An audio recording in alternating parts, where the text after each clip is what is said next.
औज़ु बिल्लाहि मिनश्शैतानिर्रजीम बिस्मिल्लाहिर्रहमानिर्रहीम। अज असीं सूरह ताहा दी 38वीं आयत तो आयत दा पंजाबी ज़ुबान च तर्जमा नाज़रीन की खिदमत पेश करने की सादत हासिल करने। फरमाया, जदों असां तुहाडी माँ दे दिल विच वो गल पा दित्ती जिहड़ी पा दित्ती गई सी, बई तुसीं इस मूसा अलैहिस्सलाम नूं संदूक विच रख दिओ,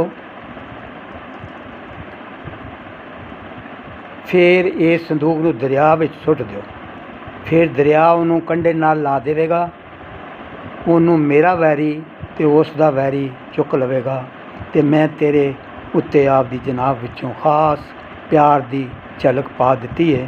मतलब है तेरी शक्ल इन्नी प्यारी ते दिल नूं मोह लैन वाली बना दित्ती है, बई जिहड़ा तैनूं वेखेगा आशिक हो जावेगा। ते ये इस वास्ते कीता तां पई तू पल जावें मेरियां अखां दे सामने।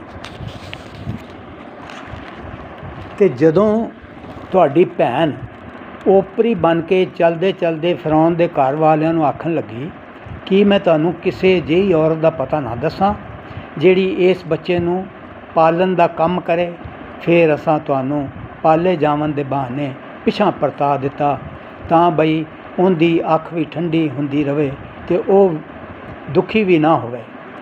तुसां फिरौन दे एक बेईमान बंदे नूं मार दिता सी, फिर असां तुहानूं इस गम तो भी छुटकारा दिता ते असां तुहानूं बड़ियां सारियां आजमाइशां विचों कढ के चंगी तरह परखिया। फिर तुसीं कई साल मदियन वालियां कोल रहिंदे रहे, फिर तुसीं अल्लाह दे दिते गए वेले उत्ते इत्थे आ गए ऐ मूसा। उस वेले उन्हां दी उम्र यानी मूसा अलैहिस्सलाम दी उम्र पूरे 40 वरे हो गई सी। सदक़ल्लाहु मौलाना अल अज़ीम।